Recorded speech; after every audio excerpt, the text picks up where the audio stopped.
Hi friends, সকলকে জানাই good evening. তোমরা সবাই কেমন আছো? আশা করছি ভালো আছো, আমিও ভালো আছি।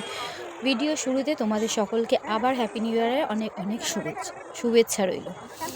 তো তোমাদের সাথে আবার একটা লং ভিডিও নিয়ে চলে এসেছি, আশা করছি তোমরা দেখবে, রেসপন্সও করবে। তো এটা ছিল 3rd জানুয়ারির ভিডিও।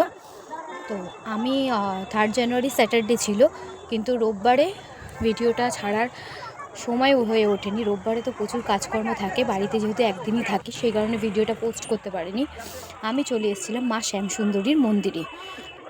3rd জানুয়ারি পূর্ণিমা থাকার কারণে শনিবারে, তো সেদিন আমি মাকে দর্শন করতে চলে এসেছি।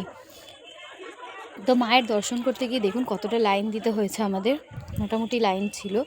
তো এখানে মন্দির ছিল, এই যে লাইন দেওয়ার জন্য যাচ্ছি মাকে লাইন দিয়ে দর্শন করব বলে। এই যে কত ভক্তরা সবাই দাঁড়িয়ে আছে মাকে দর্শন করবে বলে। তো এই যে আমরাও লাইনে দাঁড়িয়ে পড়েছি, আর দিয়ে একটু ফটো সেশন করছিলাম। তার উপরে এই যে চলে এসেছি মায়ের মন্দিরের কাছাকাছি। মায়ের এখানে পুজো হয়, জানেন, বাচ্চা মেয়ে রূপে মাকে পুজো করা হয়। তো এখানে মাকে 5 বছরের বাচ্চা মেয়ে রূপে পুজো করা হয়। তো এখানে মাকে চাল কলা, আতপ চাল কলা আর ফ্রুটি, টেডি বিয়ার, চকলেট দিয়ে মাকে পুজো করা হয়। এই যে মায়ের মন্দিরে ঢুকে গেছি আমরা, সমস্ত কিছু আমরা কিনে নিয়েই গেছিলাম এখান থেকে। তো এই যে মায়ের মন্দিরে আস্তে আস্তে করে প্রবেশ করছি আমরা। তো মায়ের মন্দিরে প্রবেশ করতে করতে সামনে একটা মহাদেবের লিঙ্গ ছিল, সেই লিঙ্গটা আপনারা দর্শন করলেন। তারপরে মায়ের পাদুকা আছে, মায়ের পাদুকাতে আমরা এই যে প্রণাম করছি। তার পাশে ছিল হচ্ছে নরসিংহর মূর্তি। এই যে আমরা এখানে আস্তে আস্তে এগিয়ে যাচ্ছি, ধীরে ধীরে আমরা মন্দিরের দিকে এগিয়ে যাচ্ছিলাম। দর্শন করার যতবার মাকে ইউটিউবে দেখতাম বা ফেসবুকে দেখতাম, বারবার মনে হতো কবে গিয়ে মাকে দর্শন করব। তো সেই দিনটা আমার মানে খুব কাছাকাছি চলে এসেছিলো। তো মাকে শেষ মুহূর্তে দর্শন করলাম, খুবই ভালো লাগলো মাকে দর্শন করে।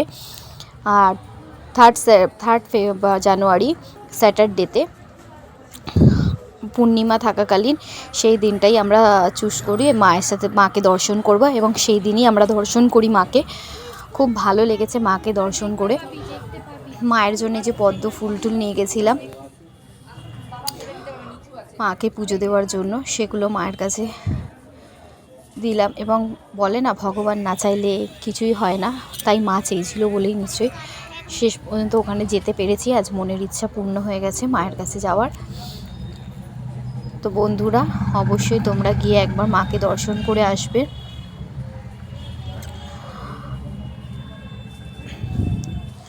ধীরে ধীরে মাকে দর্শন করার জন্য এগিয়ে যাচ্ছি, আর সেই মুহূর্ত খুব কাছাকাছি চলে এসেছে মাকে দর্শন করার জন্য।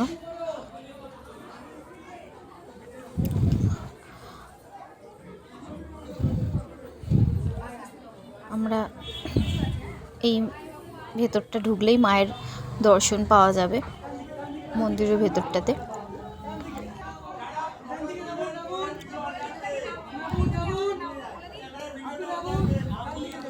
এই যে ঢুকে গেছি আমরা, ওখানে সব পুজোর ডালা নেওয়া হচ্ছিলো, যেগুলো আমরা নিয়ে গেছিলাম, চাল কলা ক্যাডবেরি, ওগুলো সব ওখানে দিয়ে দিতে হচ্ছিলো, এবং নামগোত্র বলে মায়ের কাছে পুজো দেওয়া হচ্ছিলো। তো এই যে দিয়ে দিলাম ওগুলো। আর আপনারা সবাই মাকে দর্শন করুন, আর বলুন মা শ্যামসুন্দরী মায়ের জয়, মা সকলের মঙ্গল করুক, এই কামনাই মায়ের কাছে করি। এখানে মায়ের ভোগ বিতরণ হচ্ছিল। তো ভোগ বিতরণের পর মায়ের এখানে কলা, ওই পোলাও এগুলো দিয়েছিলেন, এবং আমার মেয়েকে টেডি বিয়ার, ক্যাডবেরি, ফ্রুটি এগুলো মায়ের প্রসাদ দেওয়া হয়েছিল। তো বন্ধুরা, কেমন লাগলো ভিডিওটা আপনাদের সামনে অবশ্যই জানাতে ভুলবেন না। আর আলতা সিঁদুরও মায়ের এখান থেকে দেওয়া হয়েছিল। এই যে সমস্ত কিছু তো আপনাদের সামনে তুলে ধরলাম। অবশ্য ভিডিওটা কেমন লাগলো জানাতে ভুলবেন না। আজকের এই পর্যন্ত, কাল আবার অন্য ভিডিও নিয়ে দেখা হবে। Bye bye.